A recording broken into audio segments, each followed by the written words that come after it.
all are well. We're going to look today at the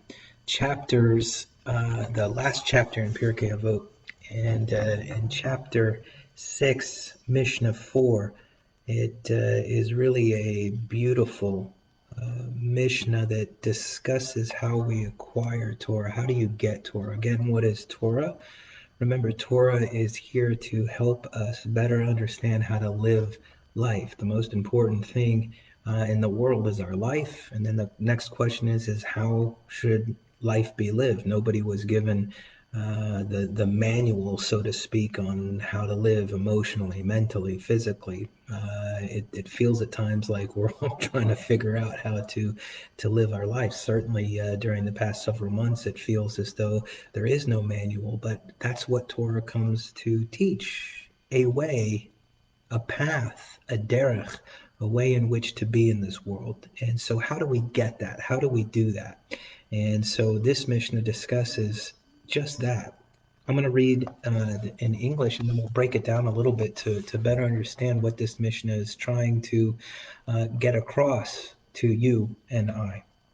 This is the way to Torah. This is the darka, to the way in which that we go, the way in which we walk, the way in which we are, that we can live a life of Torah, or a life that is trying to find the blueprint, the master copy of the instruction pamphlet that none of us got. This is how we do it. So how we do it, and this is interesting, we eat bread with salt, we drink water in small measure, sleep on the ground, live a life without service, without pain, almost is what they're saying, and toil in Torah. If you do this, you will be happy, and it shall be well with you. You shall be happy in this world, and it shall be well with you in the world to come. So what does this mean? Let's break it down a little bit. How is this a blueprint about acquiring Torah, or a way in which to be in the world?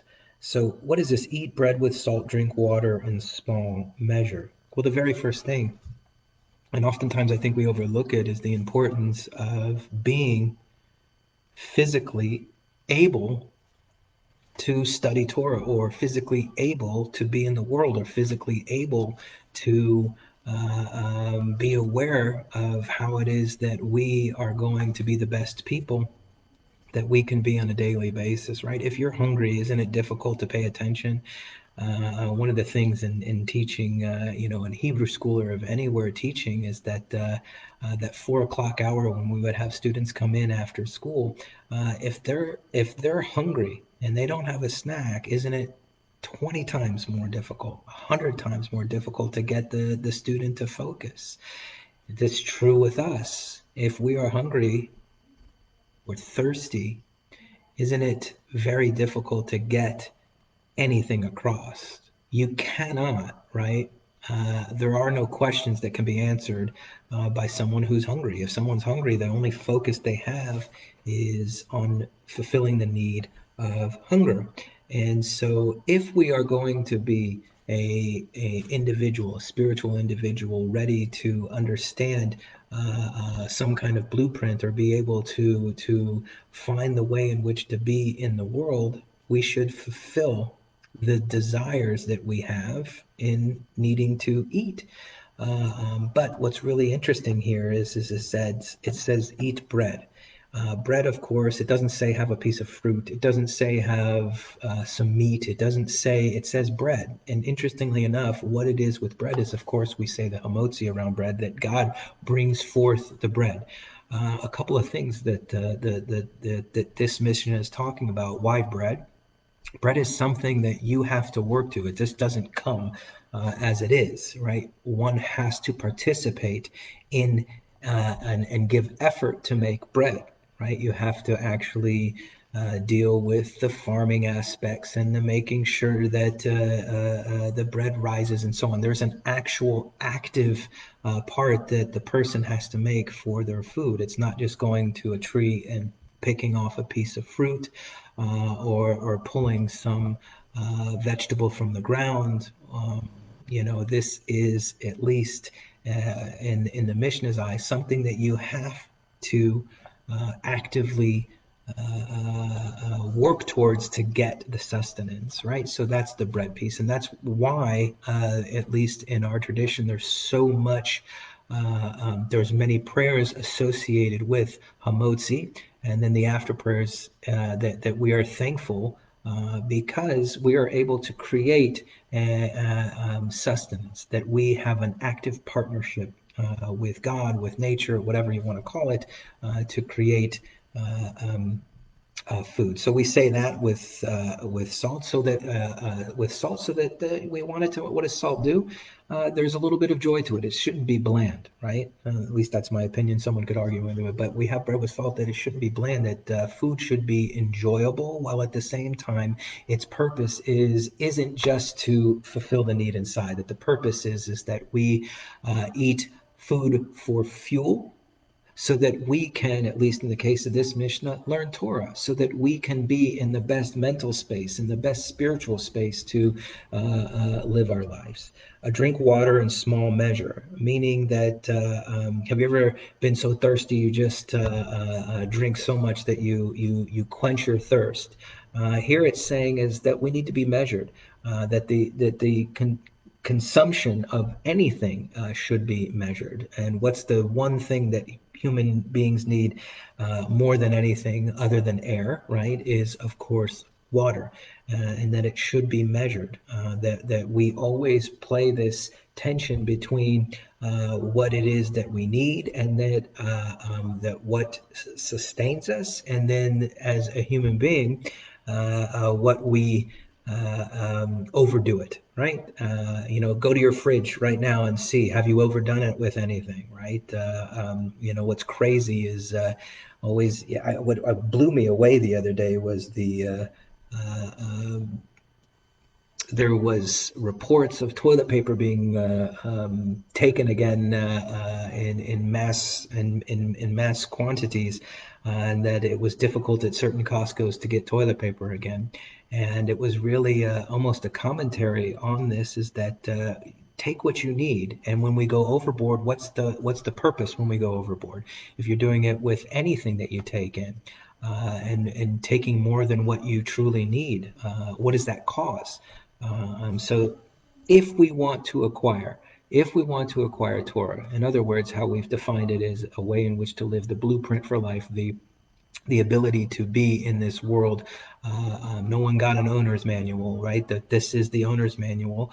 We need to limit the consumption piece, right? Because oftentimes the consumption, that when we take in so much, do we not get lost in it? Do we not get too much? And when it becomes so much a part of who we are, that becomes almost a compulsion. Anyone that's had any kind of compulsion around food or around shopping or around money or whatever, right? Do you ever truly get enough? And so the one fundamental thing, water, right, that we all need, right? We should at least have a consciousness around that, right? Have a consciousness around the most fundamental necessities in life, so that it doesn't spill over into other parts of our life. It's not about good or bad. It's about, being aware and having a consciousness around it. Sleeping on the ground. One of the things, this isn't to say, that, and oftentimes I don't prescribe to this idea of that somehow you ought to have suffering to get a better understanding of something. I don't prescribe to that. I think what the mission is trying to say is sleep on the ground is that be a part of the world that you're in. Too often we are focused on the comforts, but aren't our comforts at times, don't those create more issues? In a time right now when we are more comfortable than we have ever been as people, as a society, as human beings, we're more comfortable now than anywhere in the history of humankind. And could you argue, right, that we're no more at peace, right? We're no more at home in our hearts, right? We're just as crazy as we were before all these comforts, right? And with all these comforts come new issues, new problems.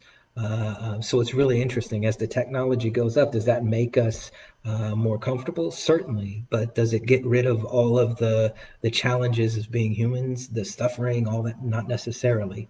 So that's an interesting thing to look at when it says sleep on the ground, meaning let's be conscientious.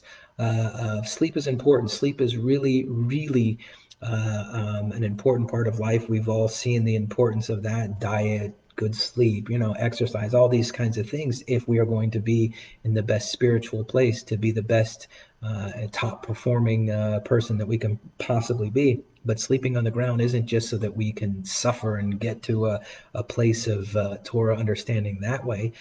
It's so that we can understand that let's be conscientious of the comforts and what they bring, what they take away. But also the other part that I wanted to kind of focus on is sleeping on the ground is that be aware of our surroundings, be aware of the world that we come from. Be aware that that this beautiful home that I live in, I'm truly grateful for. But it's also be aware that I also live in a wonderful world that I'm a part of, right? So being aware of my surroundings, being around, it literally says "Va'al Tishan." The aretz, of course, is the land. It's not necessarily the ground. It's the land. Be aware and be a part of the land. Be a part of the world in which we live. Too often we're removed from it. Many of us have been in our homes now for quite some time, and we only venture out when necessary or so on. And when the minute, right, when you realize that that's been taken from you and you're out in the world, do you not feel different? Do you not feel better?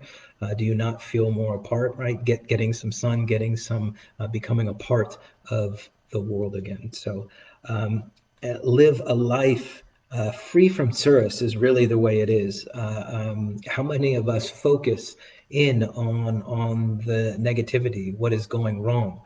Problems, right? Problems are everywhere, right? When you have a little kid, there's problems. When you get into grammar school, there's problems. There's always going to be some set of problems. When is it ever going to be good? And if we focus in on living a life just focused in on that, on the tsuris, on the craziness, uh, man, we are in for it. And what should occupy our time? At least in this Mishnah, we occupy ourselves with Torah. And what is Torah? Trying to bring together all of the most fundamental aspects of life.